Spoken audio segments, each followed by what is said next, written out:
people want to see heavy. They want to see knockouts, and certain fighters have the ability to supply those knockouts. He was a great puncher. He was a grind you down puncher. Yeah. And Pernell Whitaker wasn't a great puncher. Calzaghe, once his hands got brittle, was not a great puncher, but he still succeeded. Paul Spanafora. The list goes on and on, to be honest with you. And punching, power punching, power punching is a small facet of the overall psyche of boxing, but a bigger percentage in the heavyweight division. And the aura of a puncher is much superior over a boxer. That's why the world clamored for Mike Tyson, the world clamored for George Foreman. These guys were, vicious punchers, and even back in the day, a lot farther than that, Ernie Shavers. The crowd, Sonny Liston before that, the crowds never got excited over feather-fisted guys. Floyd Patterson was not a big puncher. It just, people want to see heavy, they want to see knockouts, and certain fighters have the ability to supply those knockouts. Certain fighters don't. And but that overall is a small part of boxing, and it's once it leaves the heavyweight division, it's a much smaller part. Heavyweights, it's more about punching power because the guys not as athletic and they're not as fast as the smaller guys, so they depend on power more. Yes. I'd have to agree with that. So let me get that off the screen. So we finish with the Dubois v Wilder. Did you call that fight Dubois v Wilder? Have we talked specifically about that fight because Frank Warren's trying to make that fight?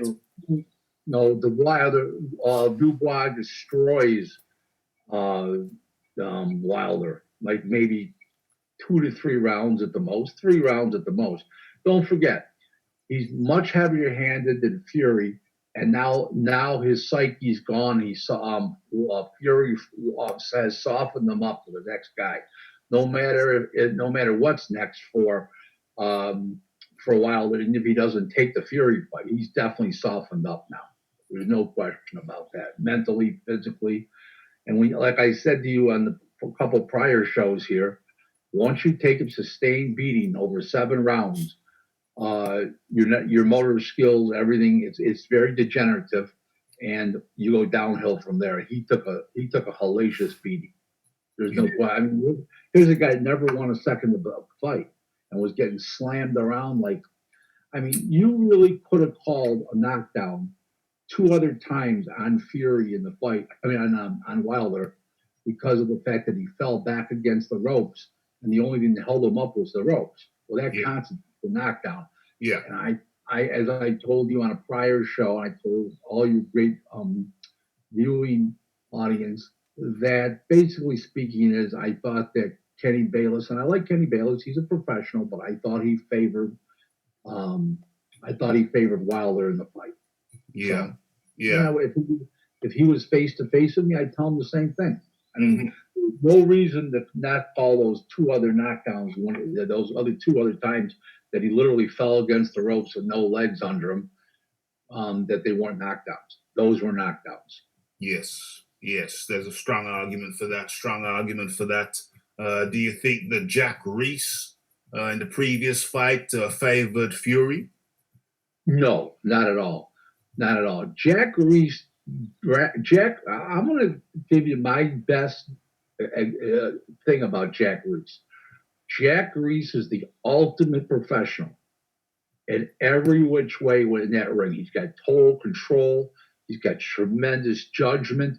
He stays out of the way. He only inserts himself when absolutely necessary. He's what I call the perfect referee. Okay, there's nothing negative anybody can say about Jack Reese. I thought that he gave an undefeated. Remember something. What you call him, the lineal champion. He was the unified championship that he took from Klitschko. He was undefeated. He gave him every chance to get up, and he got up. It wasn't like he wasn't about to count him out. He was about to count him out. He rose from Fury rose from the dead, and that's all there is to it. Now, people say something funny. Well, did Jack Reese? Do you think he should have let him get up? What do you mean let him get up? He got up on his own. Nobody helped him get up. I mean, it's caught for schmucks. He got up, okay, on his own volition. Nobody pulled him up. Nobody hoisted him, and said, "Oh, get up," physically pushed him up. It didn't work like that. He got up on his own. So obviously, Jack Reese made the right call. That's obvious, and he continued on in the fight.